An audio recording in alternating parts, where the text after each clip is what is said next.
I think a positive impact is that the issues with generative AI will be resolved. So part of that is that the vulnerabilities such as the hallucination, the biases, there will be controls implemented in place to correct that. And also, I think there's hope in terms of organizations will catch up in terms of developing an AI vision strategy and providing support through training as well as organizational change management. This is KBcast. Are they completely As a cybersecure? primary target for ransomware campaigns, Is it's used to security and point testing and performance and scalability risk and compliance. we can actually automate that. Take that data and use it. Joining me today is Mary Carmichael, Vice President from ISACA Vancouver, and today we're discussing ISACA's new AI study and discussing the various attitudes, concerns, and preparedness for AI. So, Mary, thanks for joining and welcome. Oh, thank you, Carissa, for this opportunity. So I had a look at the report, read the highlights, and there was a poll which was interesting, and I know we're going to get into the specifics as we go along this interview, but the poll found that many employees at the respondents' organizations are using generative AI even without policies in place, which is understandable. But then 63% say employees are using it regardless. 36% permit this in their workplace. So walk me through this. I guess for the 63% of employees are using it regardless because it's useful. When I think of ChatGPT, especially the 3.5 version, it's free, it's accessible, there's low barriers to entry, it's very easy to use. And also, when you look at the results, its capabilities in terms of producing content, helping you with day-to-day or manual tasks in terms of when it comes to your writing, why not use it? And also, in terms of the policies, I think it's very difficult to enforce. For example, one policy may give guidance saying you can use 3.5 version just for some general communication, but how do you actually enforce that?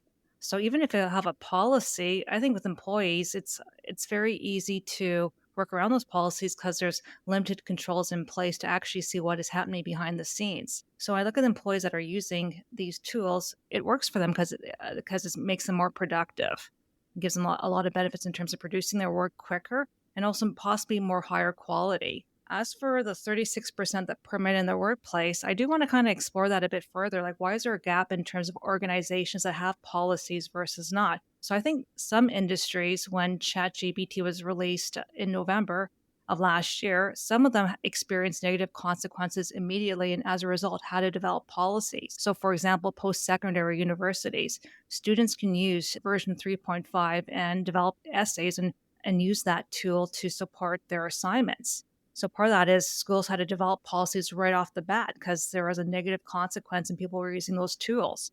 So I think in some industries, especially in industries that are highly regulated or also industries that have privacy issues, they had to develop policies or else there'll be fines. So I do think in terms of employees, like I know people that actually purchase their own license for version 4 for paying $20 a month because once again, it's productive and it's a benefit to their work. But their organization may or may not have a policy. Yeah, and this is interesting because again, like as you alluded to, like in terms of ChatGPT, more specifically being more ubiquitous, it was only about a year ago. So it's a bit hard to sort of come up with some full-blown policy like that quickly as well. Because some of these policies, even if you want to look at a HR, like some of these things, yes, they get updated, but like some of these things have been in place for years and years and years. So do you think as well that it's just very early days for people to be like, okay, we need to adhere to the policy per se? I think it depends on your industry. So for some industries, like the ones that are in banks, in terms of that are highly regulated and need to protect personal information, they've issued no, we do not allow ChatGPT usage. So I think it's easier for industries to have develop policies when there's a regulation in place saying that you can't use such a tool. So I found that's the case, especially in terms of JP Morgan or some of the banks, you can't use ChatGPT. Other organizations, I think they're just waiting to see what happens from a regulatory point of view. So in terms of Vancouver, even what's happening in Canada, it's almost like a wait and see approach. Because the concern is creating a policy that is not beneficial or not useful and also difficult to enforce. So for example, if you create a policy for ChatGPT 3.5, how do you actually confirm that employees are not using that tool inappropriately? There's no centralized management of those conversations. So are you going to go around to the various employees, ask to see their chat conversation log to confirm that they're using that tool appropriately? So even if you use a policy, Once again, for the freebie tool or for some of these low-cost solutions, it's very difficult to provide assurance that people are adhering to those policies. Yeah, absolutely. So do you see that as potential problem now? Because, okay, just so hypothetically, it's forbidden because you're in a regulated industry. You're not supposed to use it. But, there's always going to be a few people that are like, oh, I couldn't be bothered. I'm just going to use it regardless. So how are people going to audit this type of stuff? Or do you think it's just this is the problem that we're having now and we're trying to come up with a solution to make sure that we have the right governance in place? Because you are going to naturally have people that are just going to want to use ChatGPT for the convenience. That is a problem because part of the policy is you need to actually be aware of its capabilities and have communication and training to staff. So you can't deploy a policy in isolation. It has to come with training and also discussion about what's acceptable versus not in terms of behaviors and user scenarios.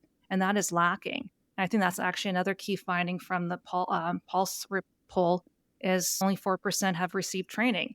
So I think it's not really a policy by itself. It's more you need to have an ecosystem in place to support the policy through training support and also constant conversation in terms of changes in ChatGPT and how that impacts the business. And I think right now there's a shortage in terms of who's responsible or who's accountable, but also knowledge in terms of understanding AI and its implications on organizations. So that leads me sort of to my next point around training. So my understanding is the lack of familiarity and training. More than 57% say that no AI training at all is provided. But would you sort of say, Mary, that in the eyes of the world, if you want to call it that Gen AI just sort of feels new, overwhelming?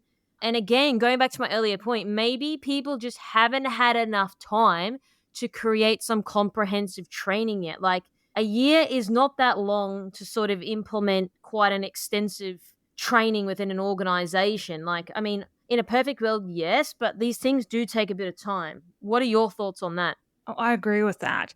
So, but also this kind of reminds me of typical software development projects. When we do deploy software, one of the number one complaints is lack of training, not preparing staff, having an organizational change management plan. So when I look at even traditional IT projects, same thing, training is an issue. And I'm not surprised that that theme carries forward to AI. But also, I do want to highlight just our business environment. So in the past 3-4 years, we had the pandemic, we had people working from home, we had digital transformation moving to the cloud, new ways of working remotely. And now you have AI, and AI in itself is complex. So you have new terminology like machine learning, LLM, GPT. So what does this all mean? So I think, yes, people are overwhelmed. And also, when you look at news reports about generative AI, they tend to promote fear, uncertainty, and denial. Like, I found the press in terms of generative AI has not been that great. So yes, I can see people feeling overwhelmed because generally life is overwhelming at this point, especially, are we approaching a recession, interest rates? So you have this generative AI just, I think, being layered over a world that's very complex and volatile to begin with. And then also in terms of training and education, I think that when you're looking at generative AI, it's understanding its capabilities and how it applies back to the business. So this goes back to strategy. So understanding our business model, looking at our value chain and seeing where the opportunities are for generative AI, especially from a customer experience point of view. And then part of that is doing a risk assessment, identifying those potential use cases. And then from there, it launches into a project where you would train and educate staff. So I think even with training and education, that comes further down the deployment road. I think part of that is you need to have a business that's keen to use AI, but also staff that have time to explore its capabilities. Okay, so there's a couple of things in there you said which was interesting. So you sort of mentioned, of course, it's overwhelming because of everything happening, the recession and interest rates, cost of living. So do you then sort of just envision that the Gen AI conversation is just getting sort of pushed down the ladder because other things are taking priority, so therefore it's not ideal, but again, we've got to prioritize. We can't solve everything in the one go. So do you think there's that element to it then as well? I think that's the element too, is part of there's a lot of things going on, and that's part of the picture. And also with generative AI, there's lots of, I think, negative press. So I think part of that is when I attend conferences and people talk about their generative AI, they're approaching it from a position of distrust. They're thinking sometimes it's overhyped. There's lots of problems, especially with this hallucinations. So they may not see the value. Like, so for example, I presented at an internal auditors conference last week. There was 50 people in attendance in the room. I asked about who was using ChatGPT.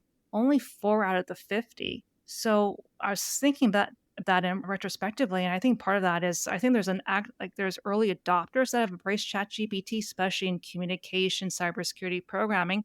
But there's also other professions where I think it's almost wait and see.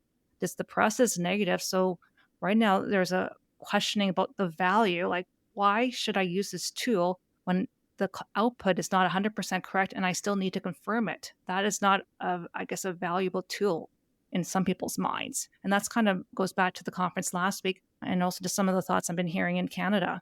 Yeah, that's an interesting observation. So 4 out of the 50 people just didn't use it. So were they not using it because they didn't trust it, or they don't not familiar with it, or was there any sort of insight then on that front? I think it's per the profession because they're mostly accountants and internal auditors. So I was just thinking about who are the early adopters because there's some really strong user scenarios or I call use cases for generative AI. This thing with the auditors and also accountants, that profession, I'm actually a CPA. So just to reveal that, part of that is you're skeptical to begin with. So here's a new tool. There are problems. It's in the press. So part of that is it's not ready for prime time and also at the same time, job displacement. So when you look at the accounting profession, our role, especially in terms of some of the transactional work we do, are perfect to be moved to an AI system. So I think part of that is the potential job displacement. So I think you have what I call almost like a change management issue.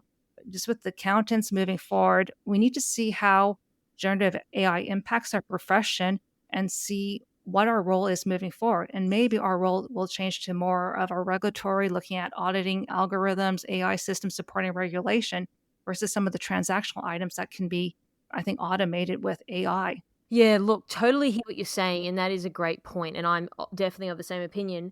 But one of the things that I want to ask you just before we move on, and of course we're going to address the job component, the job placement side of it in a moment. But do you think, Mary, that people still like? There's probably experts out there that really understand like Gen AI, but maybe it's still pretty new, right? So I don't know, and maybe this is a question for you. Do you think that there's anyone really out there that's like, I really get this like intrinsically? Because again, like we still don't know what we don't know. We're sort of traversing into uncharted territories in terms of, okay, this thing has this capability, but where will this capability be in 2 months, in 2 years? So I think there's a lot of things that perhaps still needs to be addressed, which probably goes into people being apprehensive around leveraging the tool. I agree that. And when you look at even ChatGPT in 1 year, it went from version 3.5 to version 4 to Enterprise Edition. Now it has plugins plus APIs, and now you can use OpenAI, just the development tools and other applications. You can use that for your in-house applications. Plus, you have Microsoft Copilot. So this is a span of 12 months. And once again, this is a disruptive technology. So I can see why people are feeling new and overwhelmed. Like, how do you make sense of all these different products when to use that? Yeah, absolutely. And I think that's a really valid point. And I think these are the thing, and that's why I think having this conversation is valuable. And it's not about having all the answers. It's just around having this discussion. What are people concerned about? Do you think though, as well, on the media front, I agree with you again. There is a lot of negative propaganda around Gen AI and the functionality around it. But sometimes the way in which I look at it is, well, we have to sort of evolve as society. And to your point earlier, if we can like automate some of these more menial tasks, then why shouldn't we? Which means that we're going to get people to be leveraging their skill set in a more strategic manner. But do you still think that that worries people though? Change always worries people. So I think my background, I'm used to, I deploy a number of technology systems, whether it's like SAP, PeopleSoft, for financial systems. And I found 1/3 of people are on board. They understand the urgency, the need. 1/3 of people sit on the fence, wait to see what happens, and 1/3 are very negative and will not support the project. So I think that's just human nature in general. It's change is hard.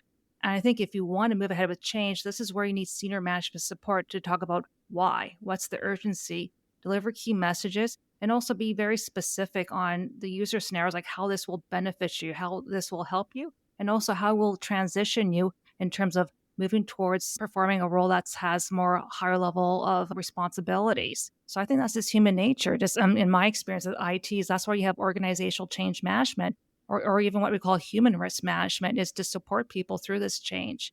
But part of that is you need to have senior leader support and a very clear use cases for how you use this technology and how workers will be supported through this change. Yes, absolutely. You make a lot of sense. So then I guess my next point, just going back to the report, only 32% of respondents indicated they have a high degree of familiarity. So, sort of again, to my previous point around, well, how well do people sort of know this? But then, what does sort of high degree look like from your point of view? Just from my experience in terms of attending various conferences, are you able to define generative AI in terms of provided definition?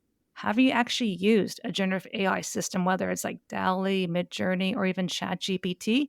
And are you able to speak about its capabilities? And I think that's to me more of a low level definition of high degree familiarity. I found in these conferences, or even I attended a conference today, we have to go back to the basics and start defining what is AI, what is machine learning, what is LLM, what's the difference between machine learning and LLM, and this is for a technology audience. So I think even with the presentation last week to the auditing and internal audit, I'd actually walk through what generative AI is and provide some specific examples of use. So I'm not sure if people are lacking curiosity or if they're experiencing fatigue, but right now, compared to 12 months ago, I just found I'm still focusing on more basic definitions. And do you think that those basic definitions will become clearer and more defined as we sort of progress through this change in terms of Gen AI and ChatGPT?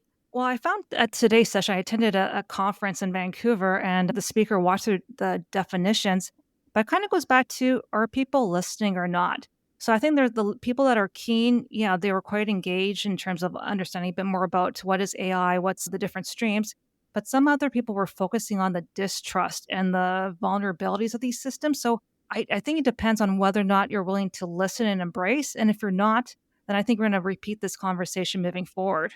Would you say generally, and I know this is a bit of a hard question, but if you had to just based on your experiences and conferences you've been going to, you think generally most people are distrusting of ChatGPT and Gen AI, or do you think majority of people are trusting? Majority are distrusting. Yeah, that's been a universal theme, which I kind of found surprising because I do think has a lot of potential. But I think part of that is just once again the news. There's lots of drama, especially with OpenAI and its recent board issues and whether or not it also goes back to ethics. So right now we have innovation versus ethical behavior. So we are pushing out these generative AI solutions, but is responsible AI being incorporated?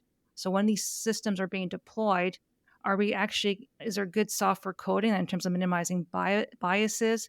Are we being mindful of privacy? Are we considering the human impact? So I found when I attend these conferences, there is a bit of negativity, once again, in terms of how quickly the software got pushed, people's lack of readiness, but also just some of the Microsoft, OpenAI, Google drama in terms of innovation versus ethical behavior. Yeah, and look, I think when any of these things that are new, like even like when the internet first came out, I know people were sort of like, "Well, I don't know about this," and but then now imagine our society without the internet, like people would struggle. So, do you think it's just going to take a bit of time? And when I mean time, like a few years for people to maybe be more trusting and more understanding because we've had more time and we can actually leverage it for good. Of course, with anything, there's going to be the double edged sword of people going to be using it for bad. I get that, but there's always good and bad in any situation. I agree with you. I started my career actually during the digital transformation. So I remember back in 2008, I was working for a large organization and there was a conversation on whether or not they should have a website or not. And this is 2008. So I think at the time they were just questioning about the website, what's the value? It takes a lot of money to support it. And eventually they made the decision to go ahead and start deploying online services and have more of a digital platform in terms of customer service delivery. But that took a lot of conversations and just also envisioning its capabilities like the 2B. So I do think it's going to take some time. And hopefully there are leaders that can paint a really great picture in terms of the potential of this technology, but at the same time, making sure that we have controls in terms of being ethical in its deployment. Okay, so then let's flip over to the negative side. And, well, more so just exploring that. You always got to look at both sides in journalism. So going on the concern side of it now and the exploitation, the poll explored the ethical concerns and risks associated with AI as well, with 38% of ANZ respondents saying that not enough attention is being paid to ethical standards for AI about this. Oh, yes. I think it kind of goes back to when ChatGPT was first released. You had version 3.5, version 4. And the feeling in Canada is like, wow, you're deploying this solution that has a number of vulnerabilities. Like, do you care about the impact on people?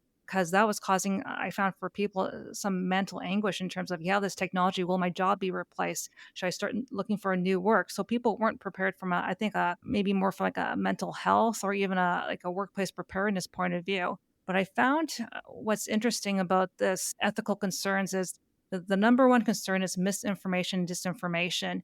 And when I was doing a presentation at a conference in Europe, this was a big topic in terms of privacy, misinformation.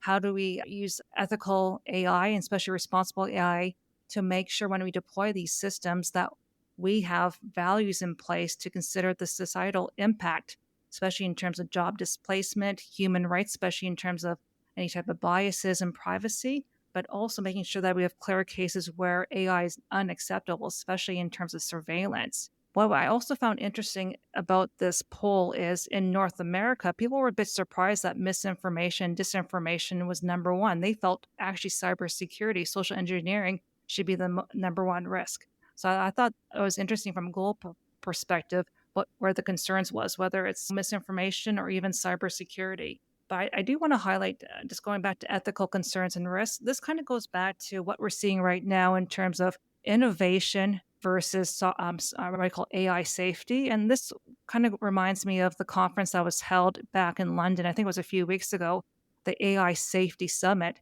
And part of that is there's a number of governments in terms of they want to be an AI leader, like a global power in AI. So part of that is how do you promote innovation? Because part of that, you want businesses to invest in your country, set up AI companies, or this one's going to strengthen the AI industry in your company.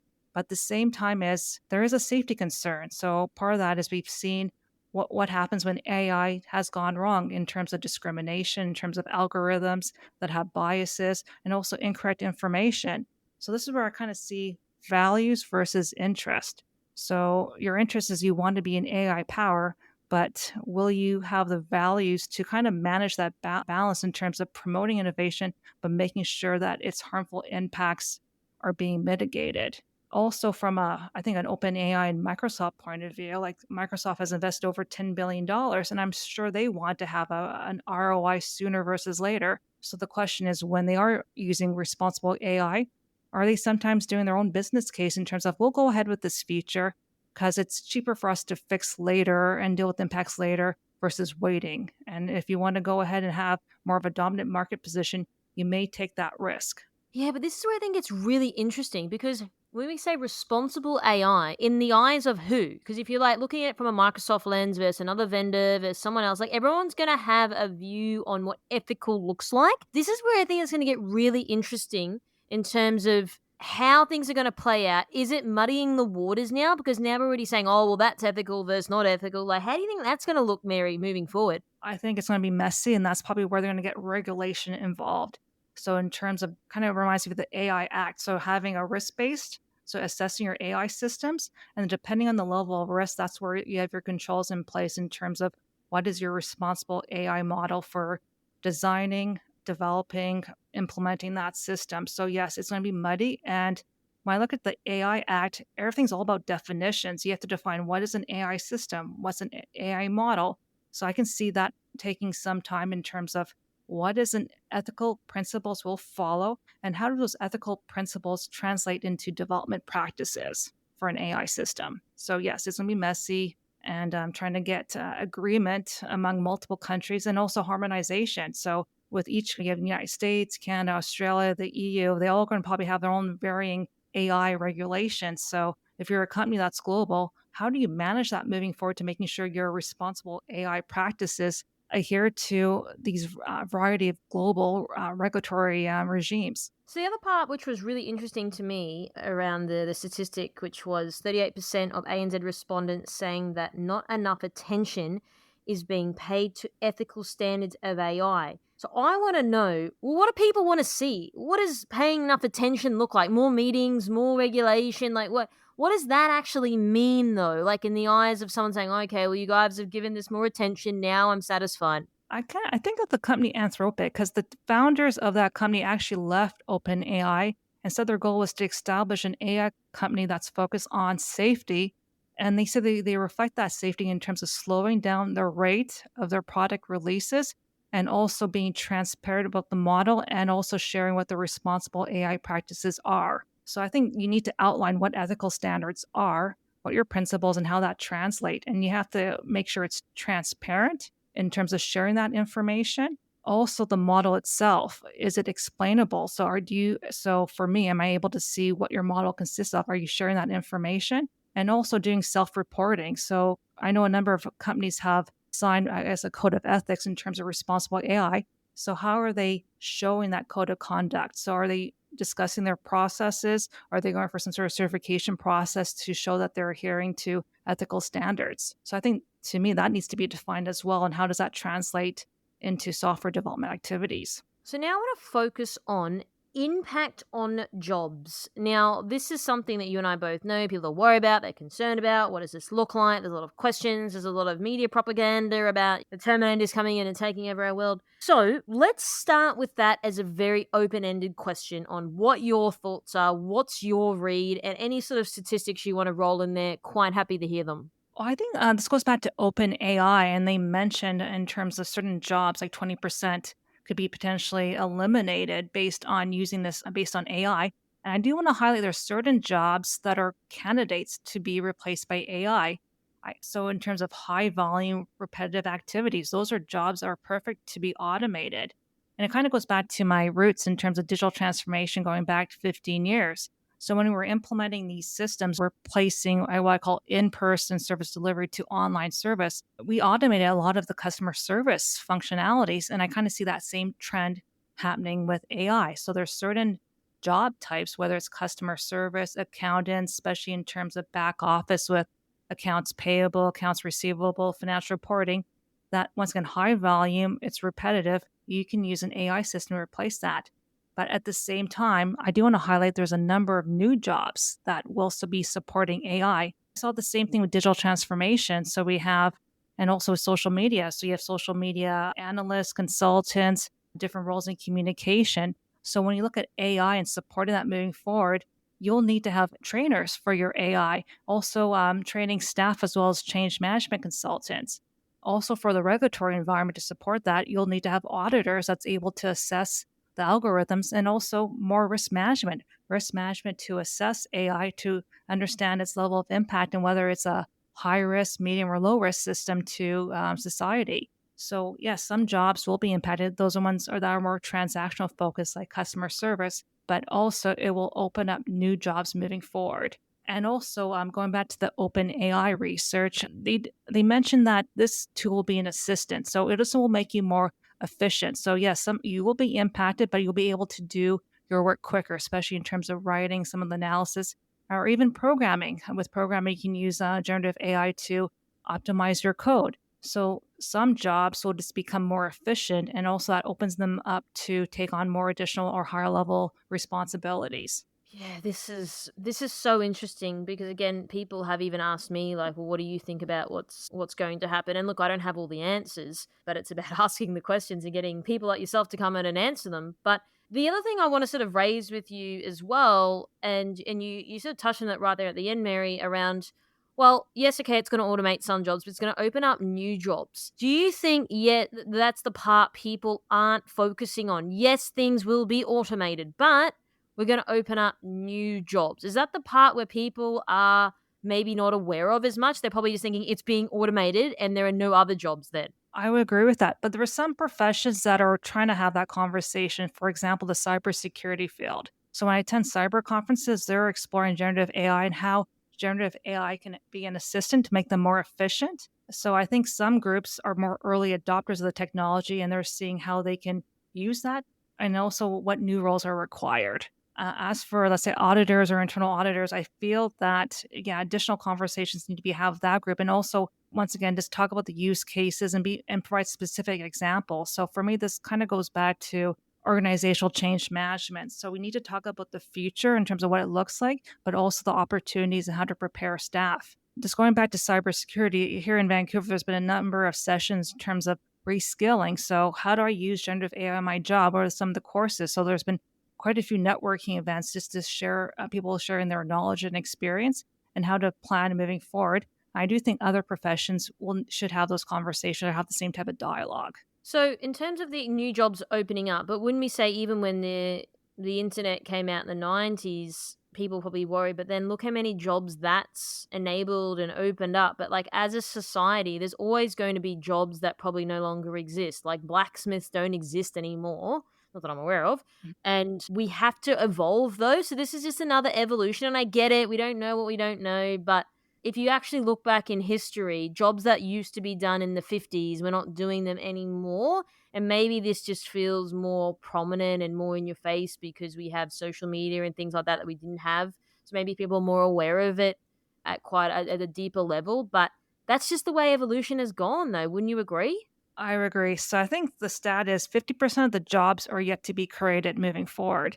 So I have an 11-year-old daughter, so I'm kind of curious to know what career she'll have. And the same thing when I started my career back in 2008. Yeah, just kind of like once again, the social media was new, even the data analytics field in terms of big data. So there was a lot of changes when we move these systems or set up these ERP systems. So collecting data, more digital, more analytical skills, opening up access on the website and these digital platforms. So that introduced new jobs. So I'm kind of curious to see how this plays out and also where my daughter ends up. Yeah, you're absolutely right. Because now, like back in the day, like even when I was growing up, like people weren't YouTubers and things like that. Whereas now they are. That's technically a job. It's a profession. It's what people do. Content creators, all those types of things. That wasn't a thing though, not even that long ago. But these jobs, because of the internet, have enabled new career paths. And then I just think that maybe it's just going to take a little bit of time until we define those 50% of jobs and what they actually then look like. But then my other question would be on the education front. So in Australia, they've done a big investment, I think, with Microsoft as well, TAFE New South Wales, and a few of the universities here around creating these micro credential courses. Do you start to see more of a trend towards that? Because historically, I mean, now just if you're doing a comp sci degree for 4 years, like a lot of the things that you learn by the time you get out in this day and age will probably be atrophied to a certain degree because it's like, well, we've sort of already moved on from then. So do you sort of see as well, Mary, that we'll see more of these micro credential courses, more smaller courses? Because again, you may finish the course and the next sort of thing comes out. And it's probably different if you're a doctor or a lawyer or something like that, whereas those things are a little bit more static and not sort of at the velocity in which IT and cybersecurity move out. So do you sort of see that as a trend as well in terms of education and upskilling and reskilling? I agree with that. So I see in terms of the knowledge is very dynamic and it's going to be changing over the next year or so, especially as we have greater generative AI capabilities and also exploring AI usage in different fields. So I do see the micro credentials, I do see the networking, and also even online in terms of deep learning AI, Microsoft with its courses, and even LinkedIn Learning. Like they have some pretty good courses when it comes to generative AI. So I found there's a lot available once again through micro credentialing online, and also a number of these courses are free. When I look at the Google offerings in terms of generative AI, prompt engineering, those are free courses. So I found even companies, they need to develop skill sets in this area, so they are offering training. So once again, through credentialing, micro credentialing, online services, or even partnerships with university, or sometimes even hosting a workshop or even event. For example, at the ISACA Vancouver chapter here, hosting an event just to talk about in terms of what's happening in generative AI and potential opportunities, especially in cybersecurity. So I guess with any of these conversations, there's always a little bit of light at the end of the tunnel. So optimism in the face of challenges as well. And although AI is uncertain and risky, and we don't have all the answers, but 76% of respondents, according to a report, believe it will have a positive impact. So I'm curious to know what type of positive impact are we talking about here? I think a positive impact is just based on the conference I attended today, that the issues with generative AI will be resolved. So part of that is that the vulnerabilities such as the hallucination, the biases, there will be controls implemented in place to correct that.